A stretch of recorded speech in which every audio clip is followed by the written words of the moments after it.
Genèse chapitre 39, traduction Louis II. On fit descendre Joseph en Égypte, et Potiphar, officier de Pharaon, chef des gardes, égyptiens, l'acheta des Ismaélites qu'il y avait fait descendre. L'Éternel fut avec lui, et la prospérité l'accompagna, il habitait dans la maison de son maître, l'Égyptien. Son maître vit que l'Éternel était avec lui, et que l'Éternel faisait prospérer entre ses mains tout ce qu'il entreprenait. Joseph trouva grâce aux yeux de son maître, qui l'employa à son service, l'établit sur sa maison, et lui confia tout ce qu'il possédait. Dès que Potiphar lui établit sur sa maison et sur tout ce qu'il possédait, l'Éternel bénit la maison de l'Égyptien, à cause de Joseph, et la bénédiction de l'Éternel fut sur tout ce qui lui appartenait, soit à la maison, soit au champ.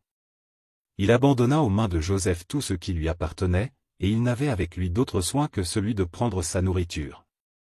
Or, Joseph était beau de taille et beau de figure. Après ces choses, il arriva que la femme de son maître porta les yeux sur Joseph, et dit, « Couche avec moi. » Il refusa, et dit à la femme de son maître, « Voici, mon maître ne prend avec moi connaissance de rien dans la maison, et il a remis entre mes mains tout ce qui lui appartient. Il n'est pas plus grand que moi dans cette maison, et il ne m'a rien interdit, excepté toi, parce que tu es sa femme. Comment ferais-je un aussi grand mal et pécherais-je contre Dieu ?»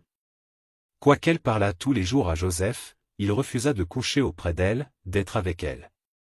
Un jour qu'il était entré dans la maison pour faire son ouvrage, et qu'il n'y avait là aucun des gens de la maison.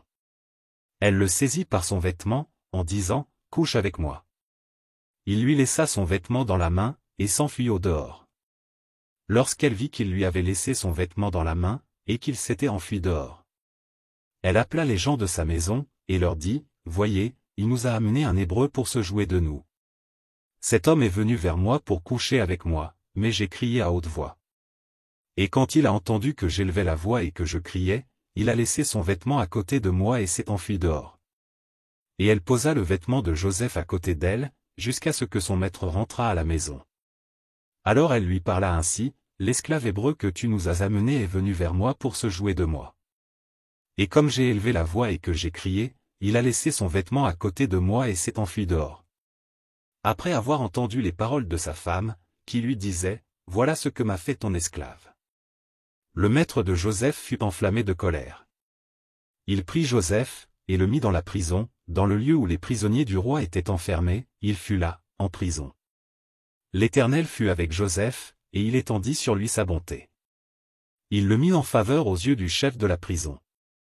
Et le chef de la prison plaça sous sa surveillance tous les prisonniers qui étaient dans la prison, et rien ne s'y faisait que par lui.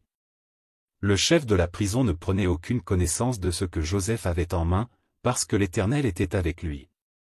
Et l'Éternel donnait de la réussite à ce qu'il faisait.